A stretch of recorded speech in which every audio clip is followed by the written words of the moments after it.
નિધિ ચર્ચાઓ જબરજસ્ત ચાલી। શરૂઆતમાં જે પરિસ્થિતિ હતી કે ભારતીય જનતા પાર્ટી હરિયાણામાં બહુ ખરાબ રીતે હારી રહી છે, પણ આ છેલ્લું જે 1 કલાકની અંદર પિક્ચર બદલાયું છે, 47 સીટો 46નો આંકડો છે, મેજિકલ આંકડો। શું લાગી રહ્યું છે ભારતીય જનતા, કારણ કે કેમેરો હતો એ કોંગ્રેસ કાર્યાલય તરફ હતો, હવે આખો પિક્ચર ભારતીય જનતા પાર્ટી તરફ પહોંચી ગયું છે। હાલાકી મીઠાઈ એડવાન્સમાં કોંગ્રેસે વેચી છે, એડવાન્સમાં વેચાઈ ગઈ છે। નિધિ, હરિયાણા અને જમ્મુ કાશ્મીર જે રીતે એક્ઝિટ પોલ સામે આવ્યા હતા, ચોક્કસથી ભારતીય જનતા પાર્ટી માટે ચિંતાજનક માહોલ લાગી રહ્યો હતો। સવારથી 9:45 સુધીનો સમય પણ ભાજપના ધબકારા વધારે તે પ્રકારનો સમય હતો, પણ તે પછી આખી બાજી પલટાઈ ગઈ છે।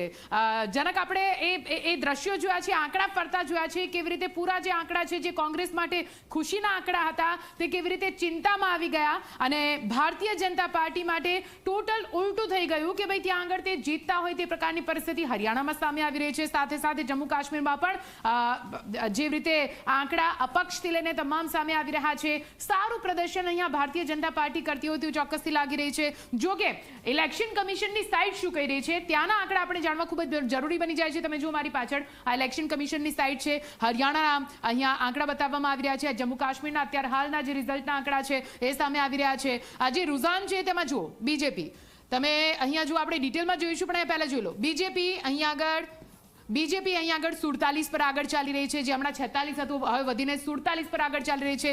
આઈએનસી એટલે કે કોંગ્રેસ અત્યારે 36 પર આગળ ચાલી રહી છે, બાકી જે પાર્ટીઓ છે તે 5, 1 અને બીએસપી માયાવતીની પાર્ટી તે પણ 1 પર આગળ ચાલી રહી છે। એટલે આ અત્યારે આ આંકડા એ ખૂબ જ મહત્વપૂર્ણ થઈ જાય છે ભારતીય જનતા પાર્ટી માટે, કેમ કે કહેવાતું હતું કે ભારતીય જનતા પાર્ટી માટે એન્ટી ઇન્કમ્બન્સી, જાટ ફેક્ટર એવા અનેકો પડકાર હતા। તે પડકારોની વચ્ચે ત્રીજી વાર હરિયાણામાં સત્તા હાંસલ કરવામાં શું ભાજપ સફળ થાય છે તે જોવાનું હતું કે પછી 10 વર્ષનો જે વનવાસ કોંગ્રેસનો છે તે પૂર્ણ થશે। એક મોટો સવાલ હતો, જો કે હવે સવાલ આ આંકડા એનો જવાબ આંકડા જ આપી રહ્યા છે। આપણે ડિટેલ રિપોર્ટ જોઈ લઈએ આખરે કયા પ્રકારની પરિસ્થિતિ છે। અહીંયા જુઓ, બીજેપી 47 પર આગળ ચાલી રહી છે, બીજેપી અહીંયા 47 પર આગળ ચાલી રહી છે, જ્યારે અહીંયા કોંગ્રેસ 36 પર આગળ ચાલી રહી છે, આઈએનડી 1 પર, બીએસપી 1 પર અને ઇન્ડિપેન્ડન્ટ છે તે 5 પર આગળ ચાલી રહ્યા છે। એટલે આ પરિસ્થિતિમાં અત્યારે સ્પષ્ટપણે લાગી રહ્યું છે કે ફરી એકવાર હરિયાણામાં ભાજપની સરકાર બનશે। જે ભારતીય જનતા પાર્ટી માટે ચિંતાના વાદળો ઘેરાયેલા હતા તે હવે એક બાદ એક દૂર થતા દેખાઈ રહ્યા છે। આ તો આપણે વાત કરી આંકડાઓ વિશે। હવે હું તમને વોટ શેર બતાવીશ કે આખરે વોટ શેર કઈ રીતે સામે આવી રહ્યા છે।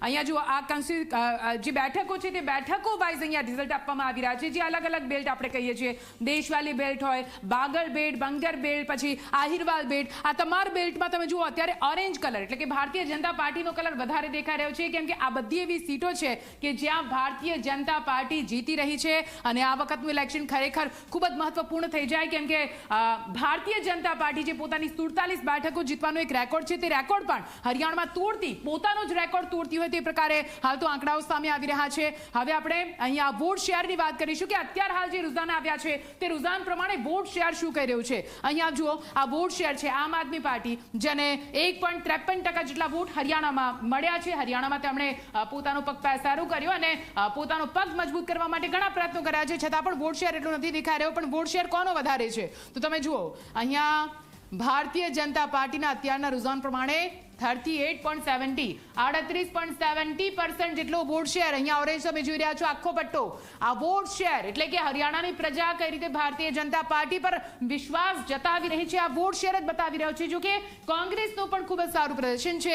અહીંયા કોંગ્રેસનું જુઓ, કોંગ્રેસનો અત્યાર હાલ પ્રમાણે વોટ શેર 40% છે, એટલે કે પ્રજા 40% જેટલી પ્રજા કોંગ્રેસ પર પણ વિશ્વાસ રાખી રહી છે, કોંગ્રેસ પર દારોમદાર રાખી રહી છે, પરંતુ વોટ શેર ઓછો વધારે હોય એના પ્રમાણે સીટ જો ઓછી વધારે થતી એવું નથી હોતું। ઘણીવાર થતું હોય છે કે વોટ શેર વધારે છે છતાં પણ એ પાર્ટીની સીટો ઓછી હોય, એટલે અત્યારે આ પ્રકારની પરિસ્થિતિ સામે આવી રહી છે।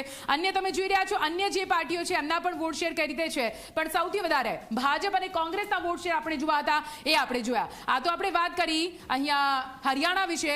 હવે જમ્મુ કાશ્મીર ઉપર એક નજર કરી લઈએ, કેમ કે જમ્મુ કાશ્મીરમાં આ વખતે શું થશે પૂરા દેશની નજર જમ્મુ કાશ્મીર પર ટકેલી હતી। ભારતીય જનતા પાર્ટી માટે જમ્મુ કાશ્મીર જીતવું એ ખૂબ જ પડકારજનક છે, જો કેટલું મહત્વનું પણ છે। હવે આ પડકાર શું, જમ્મુ કાશ્મીરનો આ પડકાર ભારતીય જનતા પાર્ટી પૂરો પાડી શકે છે અને અહીંયા સત્તા લાવી શકે છે કે કેમ તેના પર આપણે નજર કરીશું. જે આંકડા રૂઝાનો સામે આવી રહ્યા છે તમે જુઓ, જમ્મુ કાશ્મીરમાં JKN કેવી રીતે અહીંયા આગળ 39 જેટલી અહીંયા જુઓ 39 જેટલી સીટો પર આગળ ચાલી રહ્યું છે, જ્યારે બીજેપી 28 સીટો પર આગળ ચાલી રહ્યું છે, INC એટલે કે કોંગ્રેસ 8, JK PDP 4 બેઠકો પર, JPC 2 બેઠકો અને ઇન્ડિપેન્ડન્ટ છે તે 8 બેઠકો પર આગળ ચાલી રહ્યું છે. જમ્મુ કાશ્મીરમાં આપણે જોયું છે કેવી રીતે ઇન્ડિપેન્ડન્ટ એટલે કે જે અપક્ષ લોકો છે, નિર્દલીય દળો છે, તેને વધારે અહીંયા ઊભા રાખવામાં આવ્યા છે અને કદાચ તેનો ફાયદો અહીંયા ભારતીય જનતા પાર્ટીને થતો હોય તેવું સ્પષ્ટપણે લાગી રહ્યું છે. આ તો આપણે સીટોની વાત કરી, અહીંયા પણ આપણે વોટ શેર જોઈ લઈએ.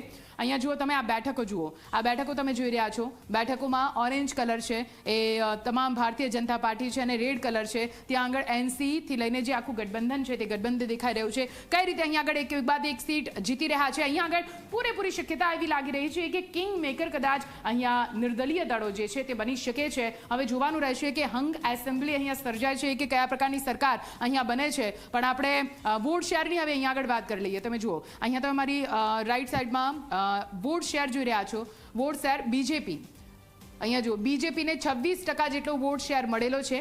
આ જે છે તે બીજેપીનો વોટ શેર છે. એટલે જમ્મુ કાશ્મીરમાં ભારતીય જનતા પાર્ટી પર વિશ્વાસ રાખતી પ્રજા છે ને એટલા માટે જ અહીંયા આગળ આટલો વોટ શેર 26% જેટલો વોટ શેર ત્યાં આગળ મળી રહ્યો છે. સાથે તમે જોઈ શકો છો JKN ને અહીંયા આગળ આ જે છે JKN છે, JKN ને કઈ રીતે 23% જેટલો વોટ શેર મળી રહ્યો છે. કોંગ્રેસ છે તો કોંગ્રેસને 12% વોટ શેર મળી રહ્યો છે. અહીંયા આગળ કોંગ્રેસ છે જેને પણ 12% જેટલો વોટ શેર મળી રહ્યો છે. એટલે અલગ અલગ જે અધર્સ છે તેને વોટ શેર ખૂબ જ વધારે મળ્યો છે. અહીંયા જુઓ આ બધા અધર્સનો વોટ શેર છે, એટલે કે અપક્ષના જે પણ નિર્દલીય દળો જે ઊભા રાખવામાં આવ્યા છે ત્યાં સૌથી વધારે લોકો જે ફંટાતા હોય તો સ્પષ્ટપણે હાલ તો વોટ શેર ઉપરથી સામે આવી રહ્યું છે. એટલે જનક જોયું, જમ્મુ કાશ્મીર અને હરિયાણાની વાત કરીએ, બંને રાજ્ય ખૂબ જ મહત્વપૂર્ણ છે ભારતીય જનતા પાર્ટી માટે એઝ વેલ એઝ કોંગ્રેસ માટે પણ હવે જોવાનું રહેશે કે જે ફાઇનલ આંકડો આવે છે ને જે સૌથી મોટો સવાલ છે કે આ બંને રાજ્યમાં આખરે સત્તા કોની બનશે.